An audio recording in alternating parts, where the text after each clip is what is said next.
Working on a 1991 928 GT, doing the replacement springs in the cylinder head so that we can run higher lift cam and also ensure that we don't have any more camshaft wear. We are replacing the factory setup with a beehive spring setup. We are using a Férrea SL-1066 locating disc, a PAC racing spring, part number PAC-1223 spring, and their retainer, which is PAC-R312. To replace the springs, I am using a slight variant of the factory tool. This is the factory tool right here. However, this little piece I have made to make the job substantially easier. The factory does come with a little hook piece which comes down here. It uses a little T-hook, and that is supposed to wedge in between these areas here. I find that that tool is very cumbersome and not very easy to use. I am holding the valves up with a standard run-of-the-mill leak down tester, as you'll see there.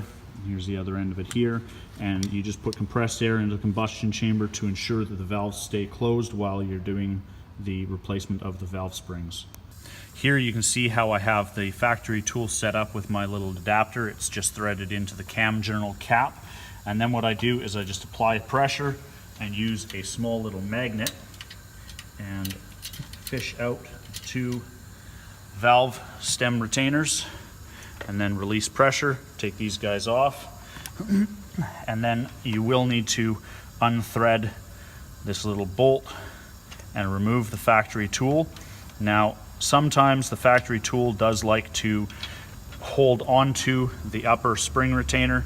Sometimes you'll have to push it out with just your fingers. Other times you actually, like this time, you are going to need a tool to just pop that guy out, like so. Once that piece is removed and out of the way, then just take your magnet and pull out the double spring assembly. Now, this is actually an aftermarket unit, but these have been known to have some problems, so we're replacing it with a much better system. Once that is done, you will need to remove the lower spring perch or seat, again with a magnet. Just go down in beside and pull it out. Sometimes rotating the magnet around the valve stem allows you easier time to pull that guy out. Now, on these cars there is also a factory shim which is recessed in the cylinder head below the lower spring perch, and you will need a fairly either slim or strong magnet to go down and pull it out as well. Here you can see that shim. Now, this shim is only removed when installing these PAC racing springs. This is only removed off of the exhaust valve. On the intake valve, it is left in place to ensure that you receive the proper installed spring height.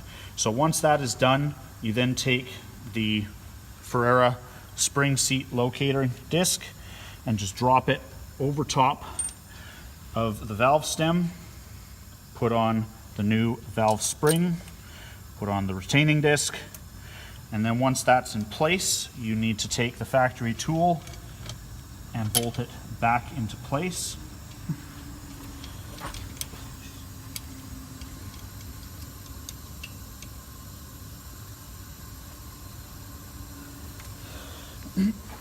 And then use this tool again to compress the spring. Take the locating, or take the valve spring retainer, make sure that the taper, so that the larger spot goes to the top. Now, I just do this with my fingers. A lot of people have issues with this part. This is the hardest part. You might also find that it is a lot easier to put a little bit of grease in the 3 retaining rings there so that it holds into place. I find I don't need to do that. I drop the first one in, and it's a bit of a finesse to get it down and into place. And once it's into place, I rotate the first one so that it's at the bottom. If you can move the camera in to show that.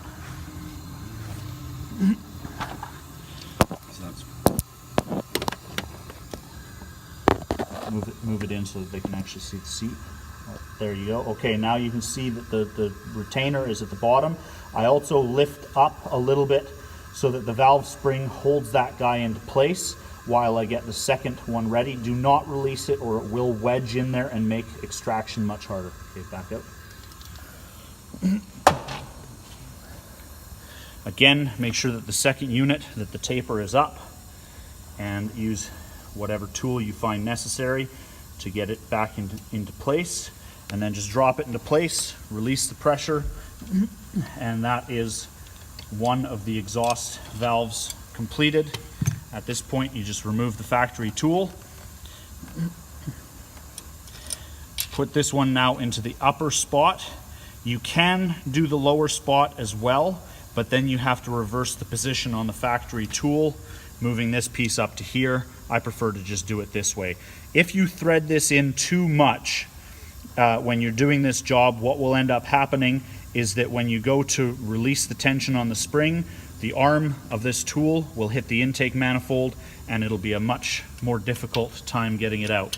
So you might need to practice and play a little bit with the lengths of those guys in order to get them to function.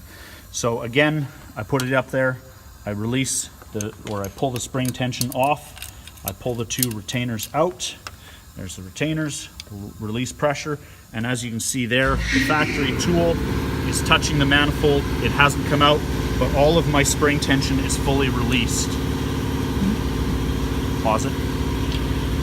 Okay, once the valve retainers are removed, pull the upper spring perch, the lower spring perch out.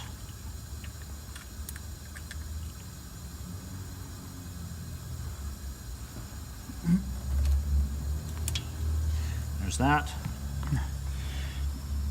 Then make sure, looking in there, that the upper shim is still in place. Sometimes it will come out stuck via the little bit of oil just onto the bottom spring locating. You want to make sure that this piece is in there to ensure that you have the proper installed height. So just slide that back down over top. Then again, the Férrea SL-1066 and the spring with the upper retainer goes back on there. Once that's in, put the factory tool with the modification back on. Now, as you can see right here, sometimes it likes to offset. You might just need to hold it into place with your fingers to get it to go down and into place correctly. Then again, taper, high side goes up, put it into place, rotate it so that it's all the way to the bottom. It's much easier to put these on from the top and as opposed to the bottom. So the second one goes back onto the top and release.